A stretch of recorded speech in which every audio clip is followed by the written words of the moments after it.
Hello, and people, and welcome to Jay on the Spectrum, where I, Jordan White, talk about my experiences as someone living in a world that is built for neurotypical people, not for autistic people.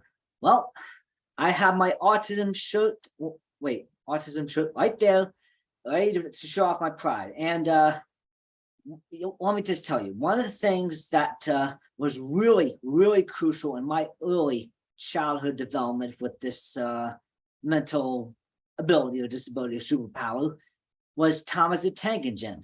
You know, the show about trains and talking trains on the island of Sodor and doing pulling stuff and pushing stuff, having accidents and all that stuff.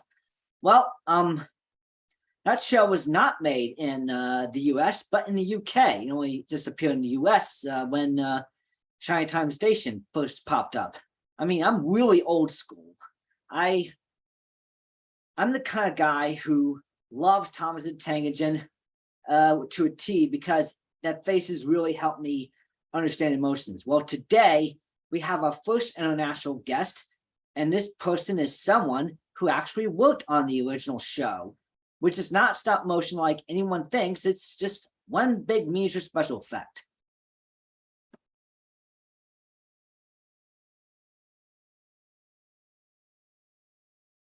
Ladies and gentlemen, meet David Payne, special effects supervisor in the UK. Hello, David.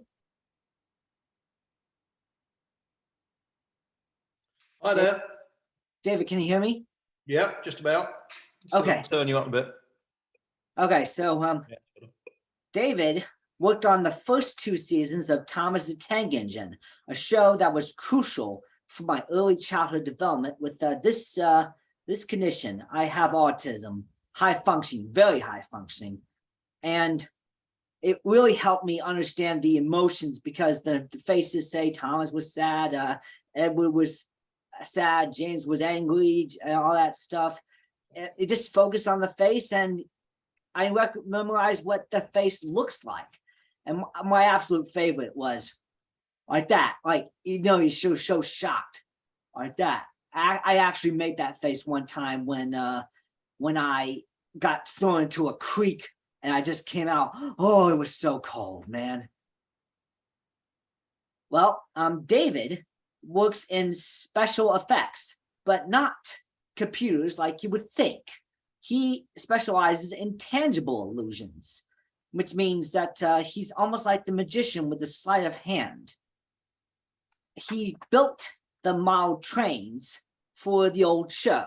Well, it was for the first 2 seasons, but somehow he didn't go on for the next 3 seasons with Britt Allcroft.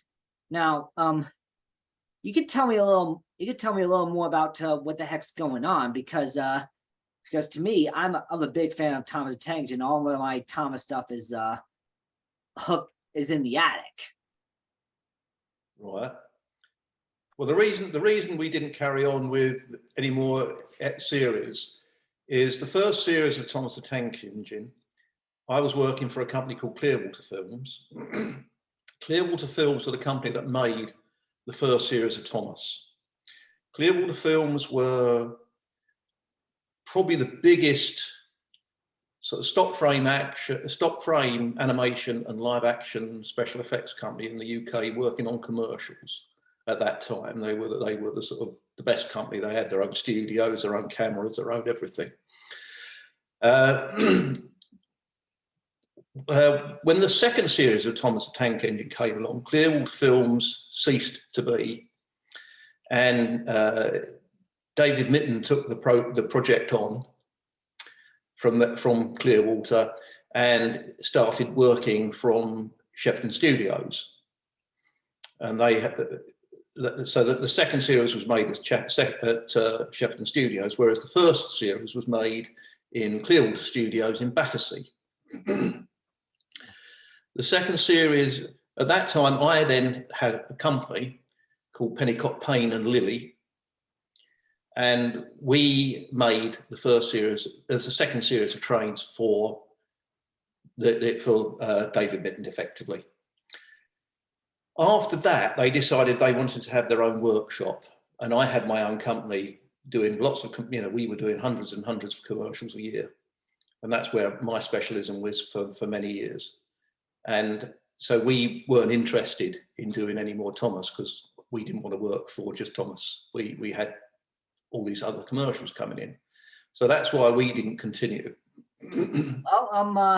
Well, obviously that answers my question, why did you not stay on the show for the next 3 seasons after season 2?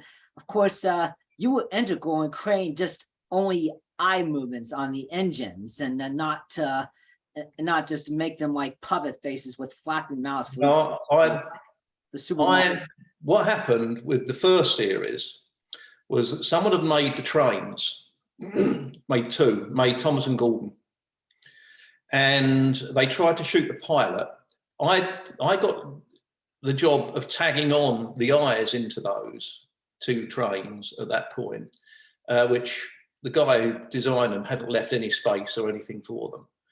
So I got something working. It wasn't brilliant, and but the trains, for reasons that were based around them producing smoke,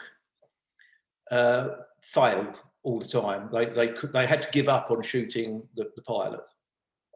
They gave up on shooting the pilot. There's about, I don't know, 2, 3, 4 shots from that original, with that original train, that original Thomas in the first episode.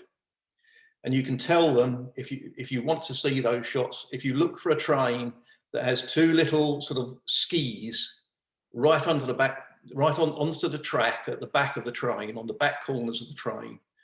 If you can see them, I know there's at least one because someone sent me a picture of it. That was the very original train for Thomas. Oh. Because they failed with the pilot, they then came to me, and I designed that with the project of designing the first 7 trains. But we only had 6 weeks to do them. But they had to be reliable. So the only thing we used from the original Thomas and Gordon to save time was the bodies, although they were cut up and changed quite a lot. That was the only thing from the original trains that existed then. And then I came up with the way of making them drive and being reliable, which was basically just grab a model train. We used Marklin trains, which had a 25 volt system, I think it was 25 volt, that actually was run on AC, and that helped self-clean the track as it was going down. We then came up with a system which was, it was a bit joint between myself and a guy called Tim Staffel. He came up with the initial suggestion, and then I made it work for using this titanium tetrachloride to create the smoke, which is horrible, evil stuff, and we wouldn't be allowed to do these days at all. That's okay. But that was how we made the smoke. At the same time, I came up with a radio controlled method of doing the eyes that was much simplified on what we had to do in the first 2 trains, because I left space for it. And so I then created something that was pretty well, it was reliable. And that stayed for the first quite a few series. Later on, I think it all got changed a bit, but I don't really know anything about that. Yeah, I understand that. Just I guess I didn't know. Maybe they wanted to go with that method because you just wanted something to work, and they just wanted something to make a certain degree of emotion out of these little train characters. But of course, yeah, we did that. I mean, and it was, I mean, the faces were all sculpted by a guy called Dave Lilly, and he did a beautiful job of the faces. He did most of the faces, from what I remember. Oh yeah. And that was the thing that gave Thomas the character, was all these interchangeable faces. Well, all those interchangeable faces really helped me develop my early years. So I'm just going to tell you, I mean, Blair Alcroft's not here because I tried to get her, but she's only working on a book right now. So I just want to say to you, from the bottom of my heart, thank you for my childhood. I did to create you and that other David guy to create the eye movements and the faces. That really was crucial to my development. And where I am now, I'm a software developer at well, I'm freelance. I'm still looking to find a job, but I'm still getting there. I'm actually pretty grateful that I managed to get as far as I could being on the autism spectrum, and having Thomas there was definitely a good thing to help me with during my early years. So here's another big question that really takes care of my second question. I'm very glad it helped you, though, I have to say. Yeah, definitely. So here's the first, but of course the question is, why would Britt Outcroft go completely against the norm of doing Thomas as a cartoon and instead do it as a model train show, like one big miniature special effect? I don't really know, but I mean, it made it far more individual. You know, there were a lot of drawn animation cartoons at that time. I mean, we are talking way before any computer stuff was around. I know. And, you know, there were lots of drawn animation going on. And I think the thing that made Thomas stand out was the fact it was completely different. There were some other programs, you know, around that sort of used a mixture. There were programs that were using stock frame animation, some of them with puppets and things, but they're very slow to shoot and quite hard work to shoot. Whereas shooting Thomas, where you've got, you know, trains that actually work in real time, is obviously a much quicker thing to shoot and much easier to shoot than focusing on hours and hours of stop motion. Yeah, well, I actually kind of found out that myself when I was trying to make a little films with popsicle stick figures in my home as a teenager, inspired by this show right here. So, so when I felt like everyone was going in animation, I thought I could figure out a way to make the mouse move. But then I got really fascinated with animation, and I respond better with animation than with live action and stuff. Of course, the show didn't really. I don't really think anyone in America, where I am, was really going gaga for Thomas until Shine Time Station suddenly popped up on our screens on public television, and then in the '90s, Thomas became a big thing among people, little kids. When I was a little kid growing up in the '90s, I sometimes would go to a movie gallery to try to. Or the library to pick out a Thomas VHS tape. I had a lot of the toys, and they're now in the attic. And I also can remember that I went to one day out with Thomas specifically. And I remember picking up the VHS tape where it had the one episode where Thomas, where George is able to create a bulldozer, or at least he just mows up one of the rails in the road, and Thomas just hits one on the pavement, and then he just goes careening down the hill and into a barn. And of course, you see that on the front of the VHS cover. I mean, it's real cool. I mean, I don't know how old school how I feel, but I'm telling you, this is stuff that I managed to grow up with. I even continue to watch it long after I probably should have stopped watching it, but then when it started to go to season 8 through 12, I didn't have as much interest in it as I once was. I was starting to move on to other things. I was quite surprised that how sort of worldwide Thomas went, because I always, you know, when I first saw it, and we were, you know, because all we had was the books to go by, and we were designing from the pictures in the books. But it was so English. It was such an English show, and I was always surprised at how it just went around the world and people picked it up because it was so English. Yeah. Well, I mean, Americans weren't really going gaga for Thomas in the 80s. They were like, I want my MTV. Yeah, probably. That's definitely because because people, because it hadn't really gotten worldwide yet. I mean, if you go to Japan, it's got a bunch of respect there, along with anime and a bunch of other stuff. So number 5, missing coach episode, the first one with Donald and Douglas, the twins. Does it exist? If so, you recall working on that episode, or where the tapes are? I see on those. That's the second series, isn't it? Donald and Douglas. Yeah, that's the second. And we made the trains, but that's as much involvement as I had. So we actually made the trains and gave them to the guys filming, and we didn't have any other involvement in the second series. Oh yeah. So I don't actually know anything really about the second series apart from the trains. Oh, that's okay. You successfully made Duck and Diesel and Bill and Ben That's and it. Coco and So, Trevor. Well, Trevor didn't really have any of those moving eyes until like season 3.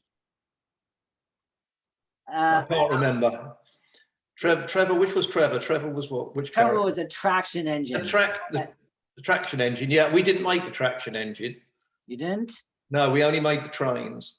Oh yeah, the trains. Oh, you didn't really make a bunch of road vehicles, but No, we did. Okay. I did on the first series. I made Bertie the bus and Terence the tractor on the first series. Oh man.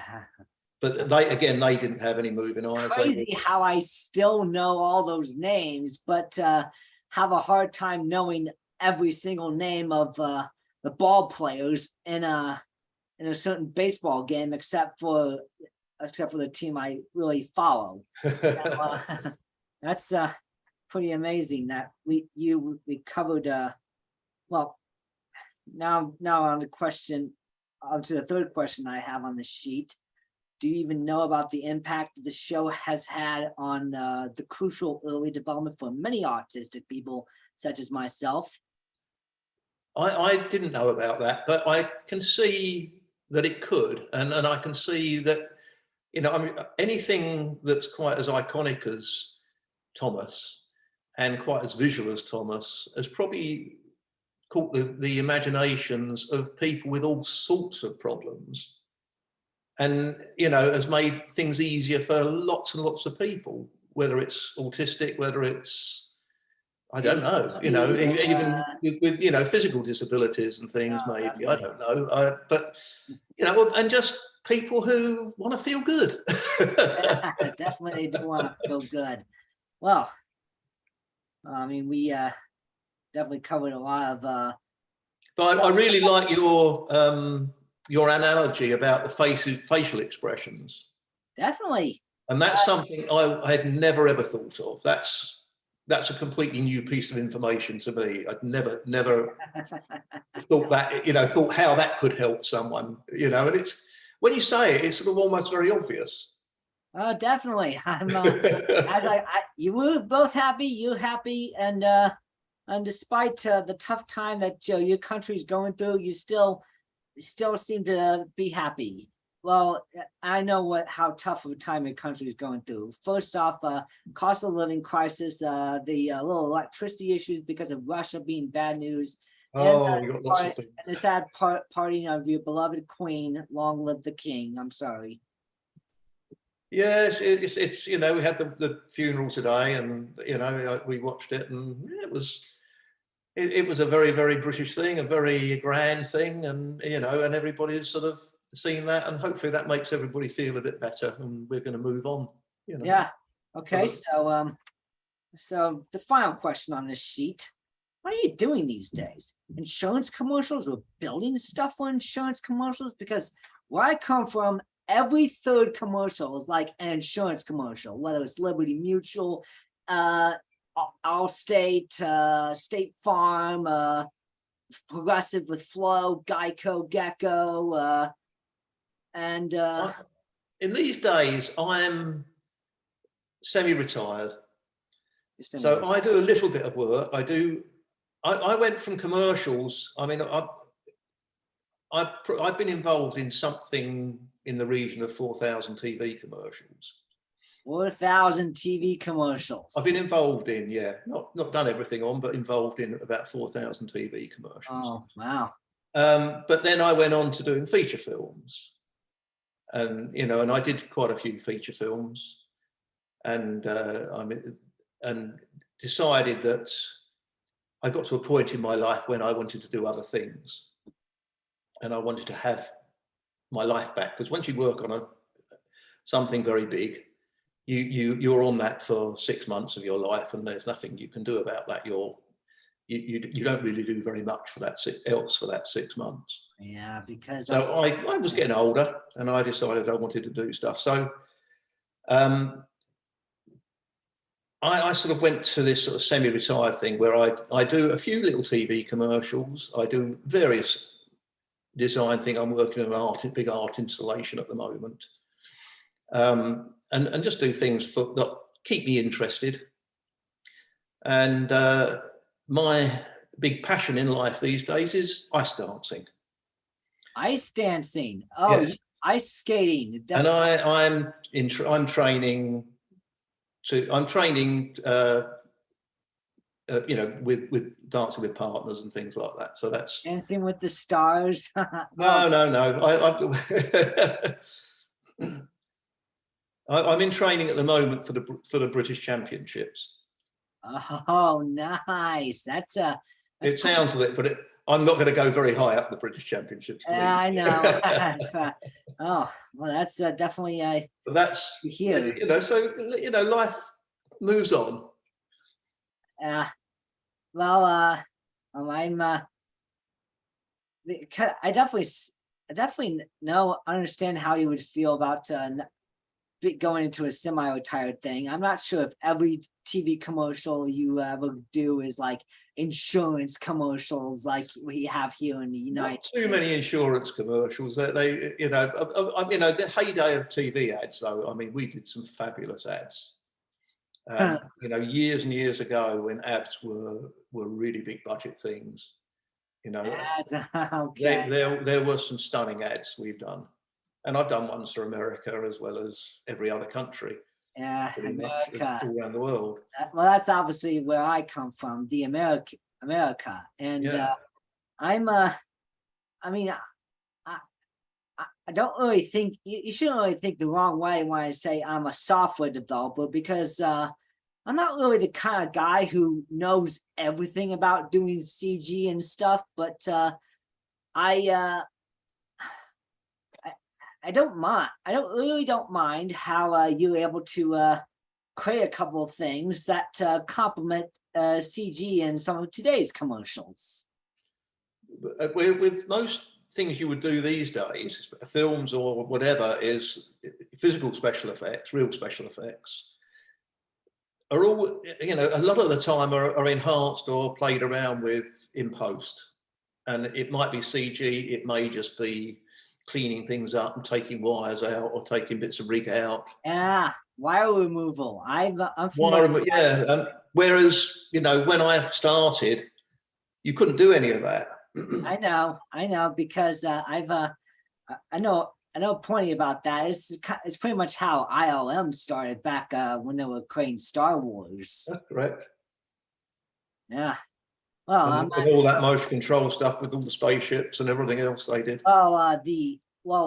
In Thomas's case, it was basically a camera probe that went way down in order to get the models in a certain perspective. Yeah, it was called a periscope lens. Yeah. See, the camera is right on a probe, like what I'm doing here. I see my mouth, and then close up on my eyes. Well, they had a camera that looked downwards, and with a big tube and a mirror at the bottom, and the mirror could move up and down, and the whole thing could pan, and that's how they got down into filming Thomas, because the camera is a big thing. 35mm camera is a big thing. I know. And that's how they did it, the periscope lens. So they're actually, the camera's looking downwards in through a sort of 45-degree mirror. Yeah, a 35mm camera with a probe lens with a mirror. No Yeah. GoPros, just 35 No, no, no. And the camera is a big thing. The camera is, I you know. like this. Yeah. Well, it's a very unique thing to have you do it in a way, because in the way you managed to do it, because I'm so used to cartoons. My club is basically just covering cartoons, animated films, and we intend to do a Disney-a-thon next year for the 100th anniversary, covering the A-listers of Disney's animated features, and I attempted to try to do an episode of Thunderbirds, like the Super Mario Nation show with Sarah. I mean, I don't know if she automatically got it, but let's see what they think of Thomas Tonight.